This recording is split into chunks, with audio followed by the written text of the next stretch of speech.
आज की कहानी को सब्सक्राइब करें और बेल आइकन को दबाना बिल्कुल भी ना भूलें।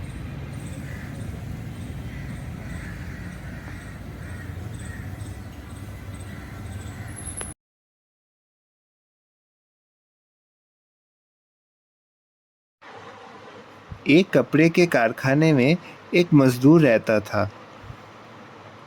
उसकी एक प्यारी व सुंदर लड़की थी। उनकी लड़की को ऊन बुनकर पोशाक बनाने का बहुत शौक था। वह बहुत प्रतिभाशाली थी। वह मजदूर एक दिन राजा के पास दरबार को जाता है। उस राजा को उनके लड़की के बनाए गए पोशाक बहुत पसंद आते थे। एक दिन वह मजदूर घर लौटता है। वह अपनी लड़की को राजा की मांग बताता है। वह उसको सोने रंग का एक पोशाक बनाने को कहता है। वह उसको सवेरे तक पोशाक को तैयार करने को कहता है। वह बहुत ही निराश हो जाती है। वह समझ नहीं पाती कि सवेरे तक कपड़े को कैसे बुने। वह फूट फूट कर रोने लगती है। तभी एक बूढ़ा आदमी उसके निकट प्रकट होता है। वह उससे उसके निराश होने का कारण पूछता है।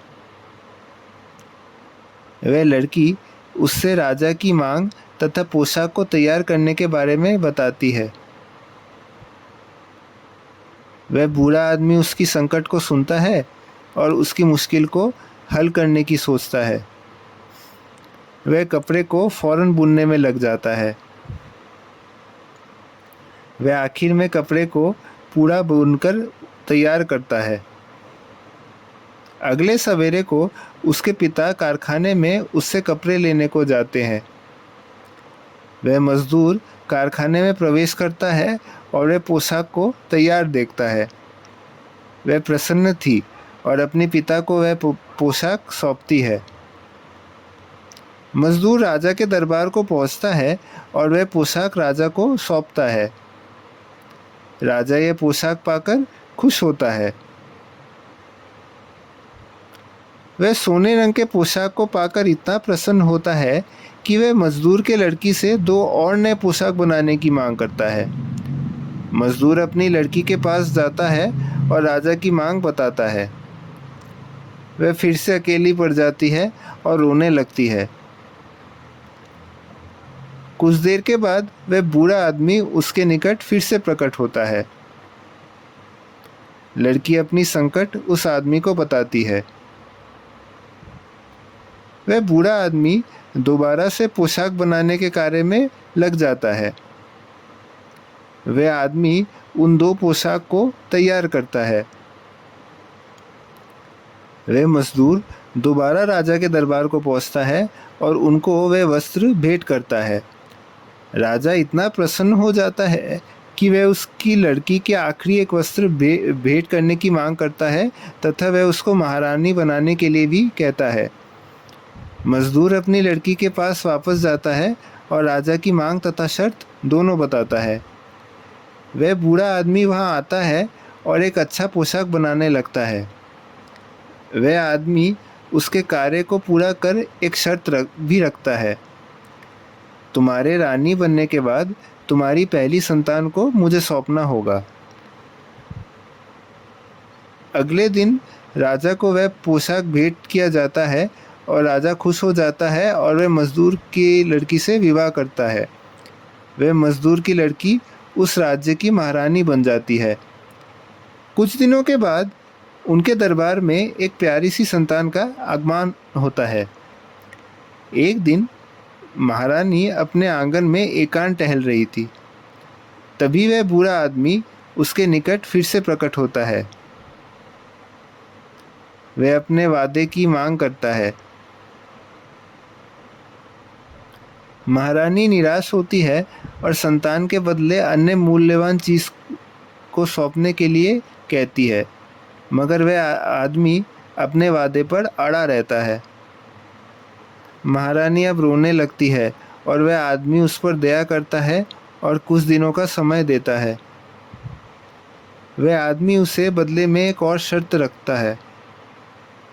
वह आदमी उसको स्वयं का नाम ढूंढ निकालने का शर्त रखता है। वह आदमी उसे कहता है, तुम मेरा सही नाम बताओ एवं अपने संतान को वापस पाओ। महारानी उस आदमी का नाम सोचने व तलाशने लगी। 2 दिन बीत चुके मगर उसको कोई विचित्र नाम समझ नहीं आता है। वह अपने दूत को उसका नाम खोजने को कहती है। उसका दूत वहाँ से चला जाता है और वह बूढ़ा आदमी उसके निकट प्रकट होता है। वह आदमी का नाम बता पाने में असमर्थ थी। वह आदमी उसे और एक दिन का मौका देता है। दूत वन में कोई विचित्र सा नाम तलाशने जाता है। वह पीछे पहाड़ी की ओर पहुंचता है जहां पर एक दैत्य अपने भोजन को खाने के लिए चूल्हा तैयार कर रहा था। वह दूत उसके निकट जाता है और उससे उसका नाम पूछता है। उस दैत्य का नाम रम्पलस्टिल्टस्किन था।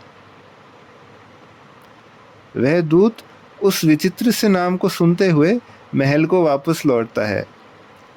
वह उस नाम को महारानी को बताता है।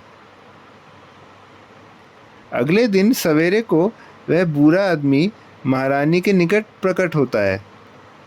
महारानी उस आदमी का नाम रम्पलस्टिल्टस्किन बताती है। यह सुनते ही आदमी सहम जाता है और वह वहाँ से फौरन गायब हो जाता है।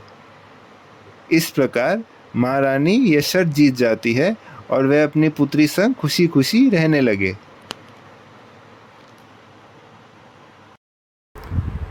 अगर आपको आज की कहानी पसंद आई हो तो कहानी को लाइक करें, इसको शेयर करें और चैनल को सब्सक्राइब करें। नमस्कार।